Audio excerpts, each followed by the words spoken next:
Di balik goresan tinta hitam di atas lembaran kuno, tersimpan sebuah rahasia yang tak pernah sepenuhnya diungkapkan.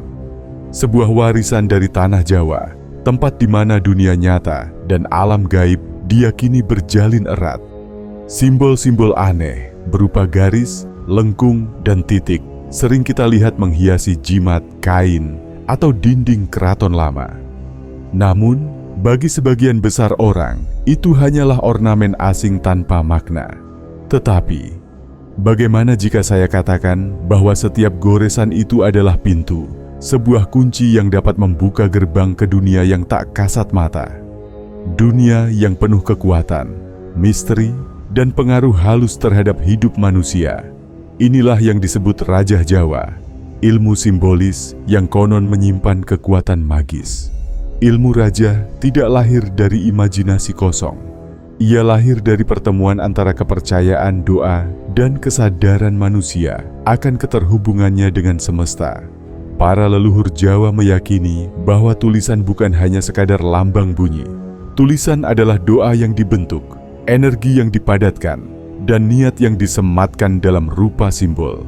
Maka tak heran, Rajah dipandang sebagai jembatan antara manusia dengan kekuatan tak terlihat.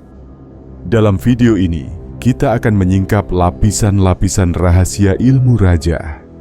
Dari akar sejarahnya, makna filosofis yang tersembunyi, hingga bagaimana simbol-simbol ini diyakini bekerja sebagai medium spiritual.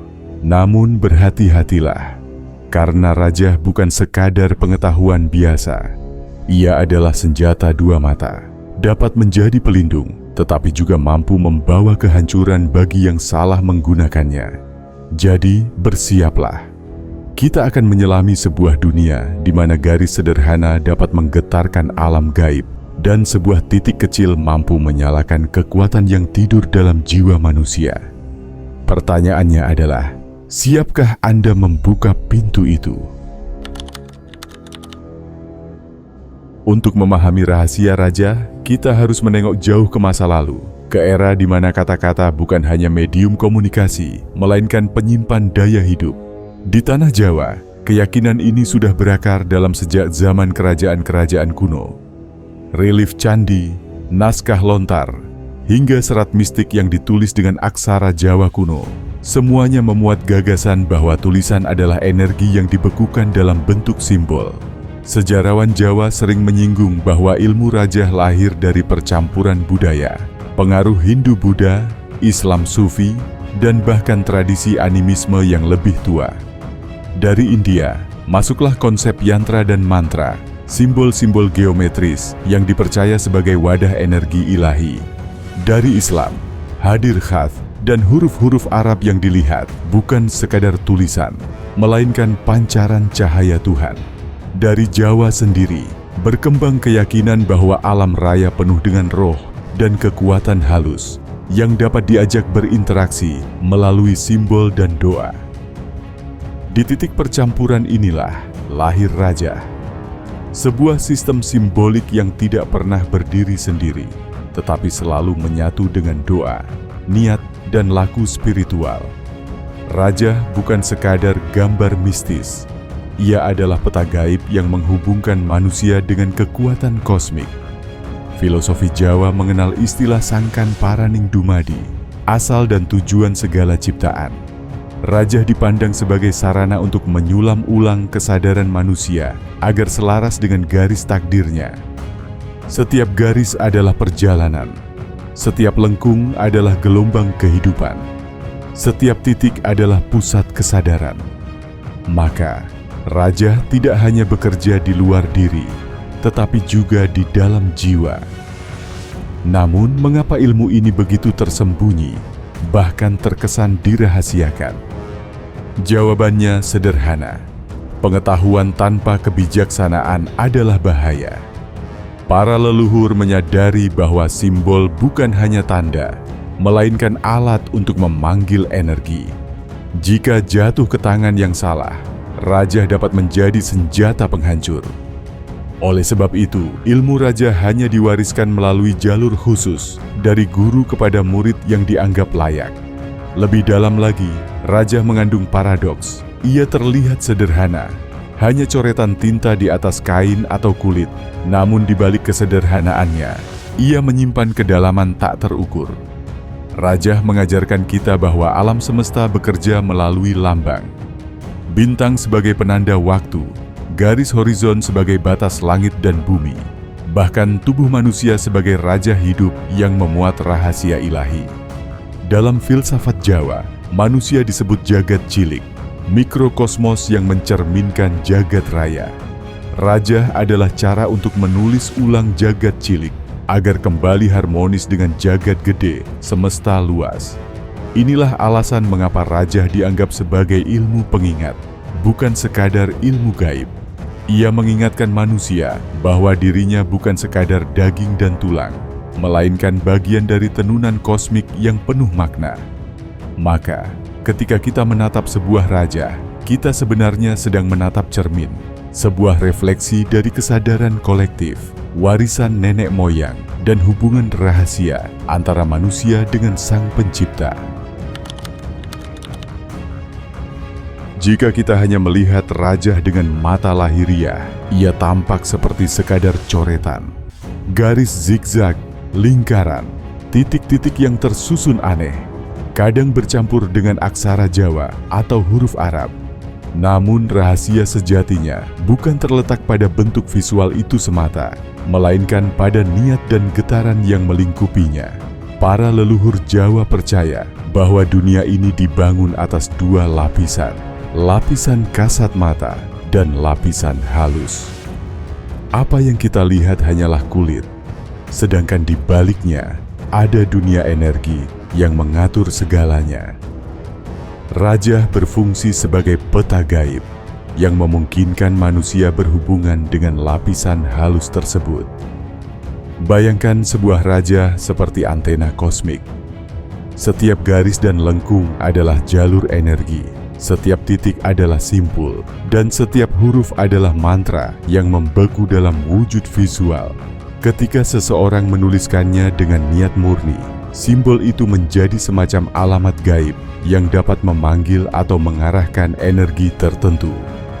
Contoh sederhana, Raja Pelindung biasanya berbentuk geometris dengan titik pusat di tengah. Ini melambangkan pusat kesadaran manusia, seakan menegaskan bahwa perlindungan sejati bermula dari dalam. Sedangkan Raja Pengasihan seringkali memiliki garis melengkung, melambangkan kelenturan, daya tarik, dan resonansi hati.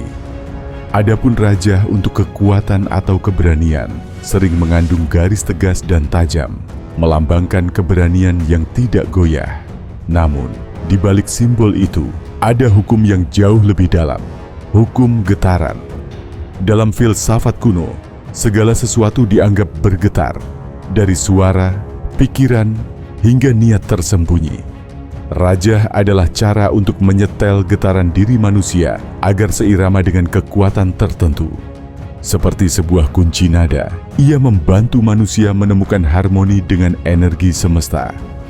Lebih dari sekadar jimat, raja juga dianggap sebagai cermin batin. Ketika seseorang menulis atau membawa raja, ia sebenarnya sedang membangunkan potensi dalam dirinya. Raja tidak menciptakan sesuatu dari luar, tetapi menyalakan api yang sudah ada di dalam jiwa. Misalnya, raja keberanian tidak akan membuat orang penakut tiba-tiba menjadi ksatria, tetapi ia membuka pintu dalam kesadaran, sehingga keberanian yang terpendam bisa muncul ke permukaan. Namun, disinilah letak misteri yang paling sering disalahpahami. Banyak orang menganggap raja sebagai benda sakti yang berdiri sendiri, padahal tanpa laku batin, seperti doa, meditasi, tirakat, atau penyucian niat, raja hanyalah coretan tanpa jiwa. Ibaratnya, ia seperti alat musik indah yang tidak akan menghasilkan nada apapun jika tidak disentuh oleh musisi yang terlatih. Para guru spiritual Jawa selalu menekankan satu hal, rahasia raja bukan pada kertasnya, tetapi pada manusia yang menuliskannya. Raja adalah wadah, sedang energi sejatinya berasal dari hubungan antara manusia, alam, dan Yang Maha Kuasa. Disinilah raja menjadi semacam bahasa ketiga. Jika kata-kata adalah bahasa manusia dan doa adalah bahasa jiwa, maka raja adalah bahasa simbol yang bisa dipahami oleh alam gaib. Melalui bahasa ini, manusia menyampaikan niat, harapan, atau perlindungan dengan cara yang tak bisa dijangkau hanya oleh logika. Tetapi tentu saja ada bahaya terselubung. Sebagaimana sebuah pisau dapat digunakan untuk memasak atau melukai, raja pun memiliki dua sisi. Seorang guru sejati selalu memperingatkan, siapapun yang menggunakan raja untuk niat buruk, cepat atau lambat akan merasakan pantulannya. Sebab hukum energi tak pernah salah. Apa yang keluar pasti kembali. Maka, memahami raja bukan sekadar soal menghafal simbol. Ia adalah perjalanan untuk menyelaraskan diri. Sebuah raja pelindung hanya akan bekerja bila pemiliknya juga menapaki jalan kebersihan hati. Sebuah raja pengasihan hanya benar-benar ampuh bila diiringi ketulusan, bukan nafsu. Raja hanyalah medium. Kunci utamanya tetap berada di dalam batin manusia. Di balik garis dan titik raja, tersembunyi kisah yang jauh lebih kompleks daripada sekadar coretan mistis. Para leluhur Jawa meyakini bahwa raja bukan hanya gambar, melainkan cerminan rahasia kosmos. Karena itu, setiap bentuknya mengandung lapisan makna yang bisa ditafsirkan dari berbagai sisi, religius, filosofis, bahkan psikologis. Misalnya, raja berbentuk bintang segi 8 kerap dikaitkan dengan arah mata angin. Bagi orang Jawa, ini bukan hanya petunjuk geografi, melainkan perlambang keterhubungan manusia dengan penjaga alam semesta di 8 penjuru. Dengan menempatkan raja ini di rumah atau pada tubuh, dipercaya seseorang sedang menegaskan dirinya sebagai bagian dari pusat jagat. Ia tidak sendirian, sebab ada kekuatan kosmik yang melindungi dari segala arah. Ada pula raja berbentuk lingkaran dengan titik pusat. Simbol ini merepresentasikan filosofi manunggaling Kaula Gusti, penyatuan manusia dengan Sang Pencipta.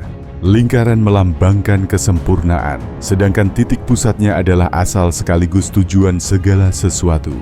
Inilah raja yang tak sekadar memberi perlindungan lahir, tetapi juga mengingatkan manusia akan perjalanan rohani yang sesungguhnya. Namun, raja juga menyimpan sisi kontroversial.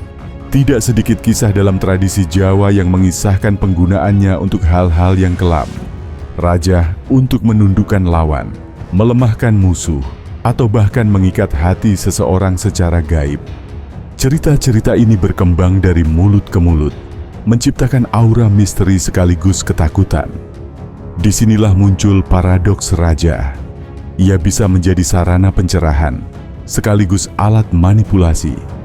Para guru sejati selalu menekankan, raja ibarat api.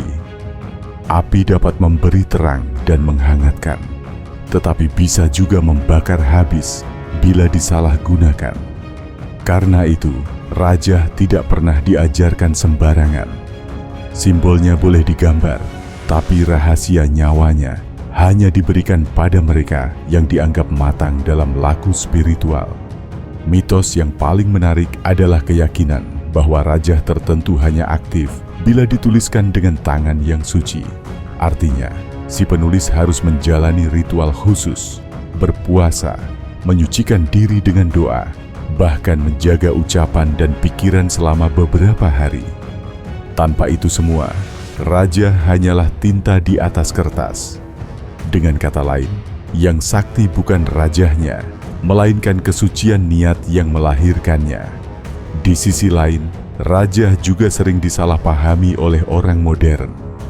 Ada yang melihatnya sekadar jimat kuno, ada pula yang menganggapnya tak lebih dari takhayul.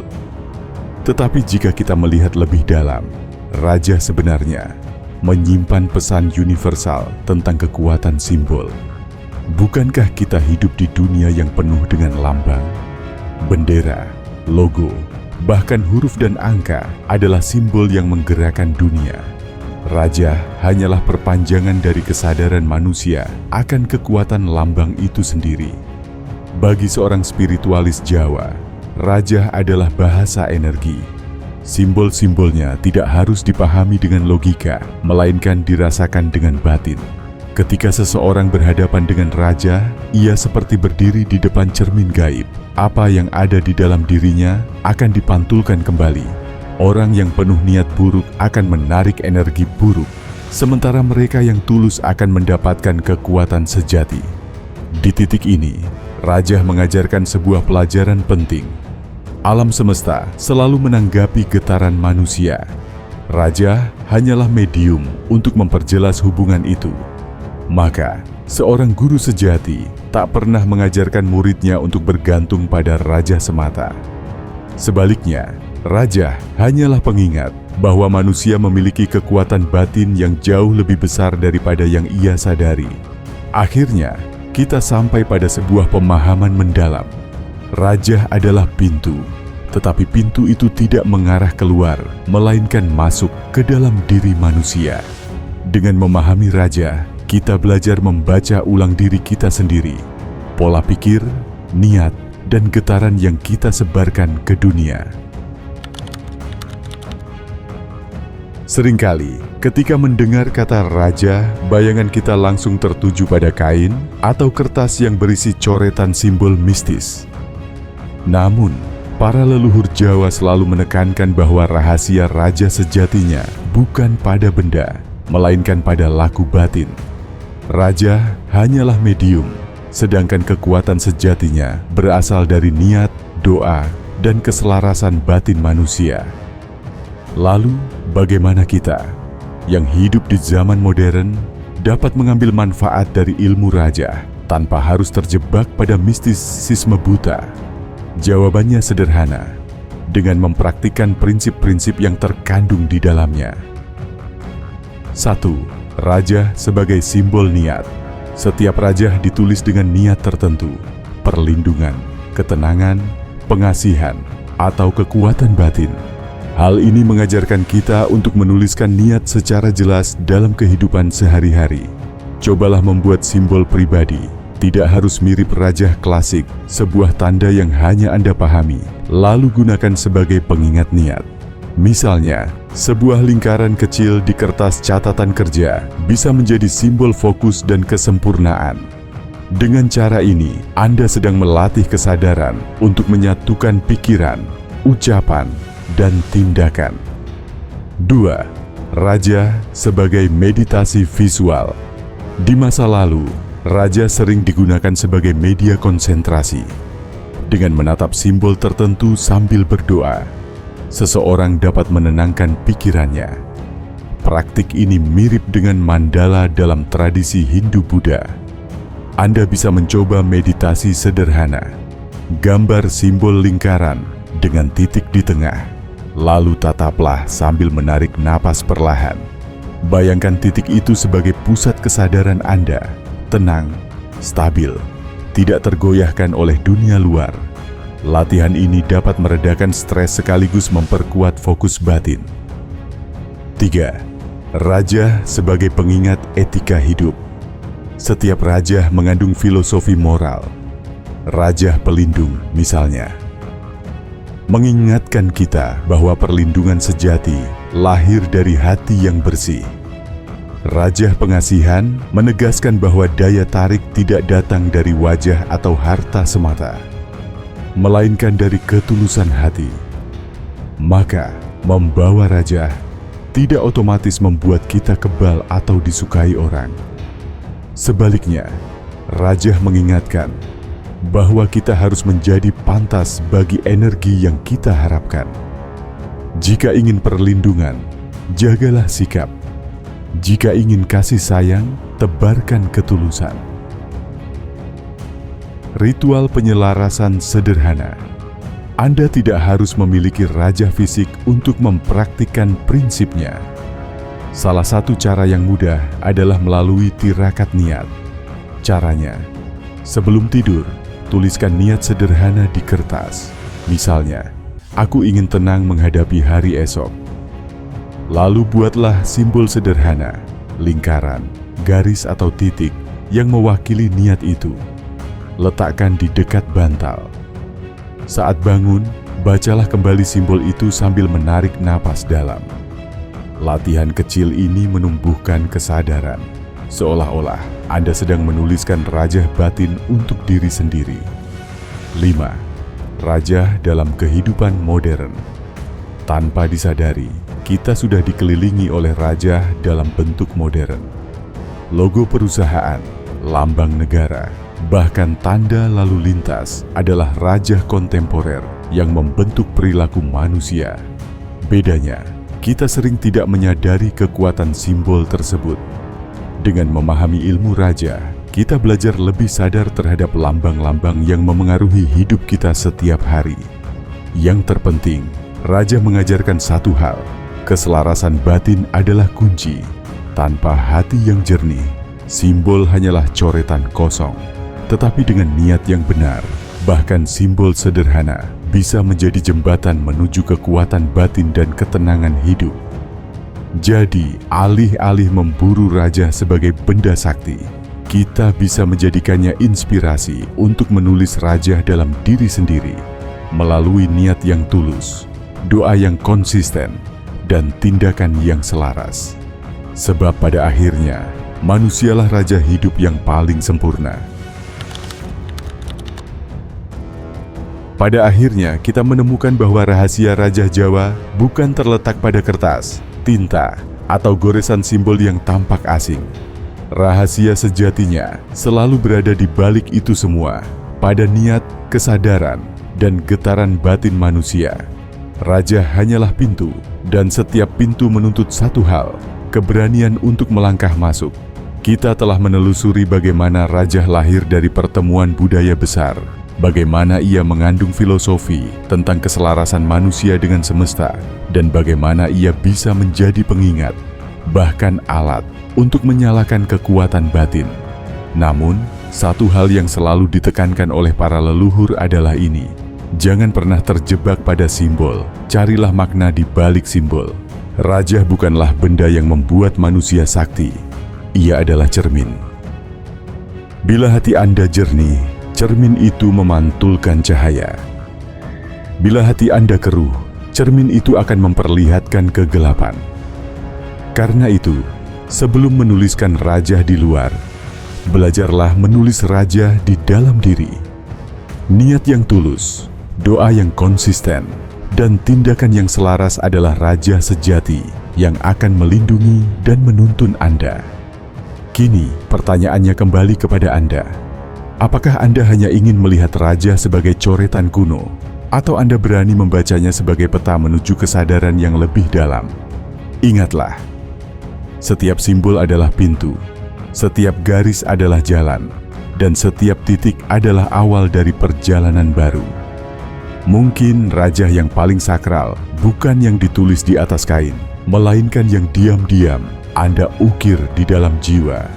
Jika Anda merasa video ini membuka wawasan dan membangkitkan rasa ingin tahu, jangan ragu untuk meninggalkan komentar, berbagi pandangan, atau sekadar menuliskan pertanyaan yang masih tersisa di hati Anda. Karena sesungguhnya, ilmu seperti ini akan terus hidup selama ada yang mau bertanya, mencari, dan merenung. Dan ingatlah, setiap simbol yang Anda temui bisa jadi sedang berbisik sebuah rahasia. Pertanyaannya adalah, apakah Anda cukup peka untuk mendengarnya?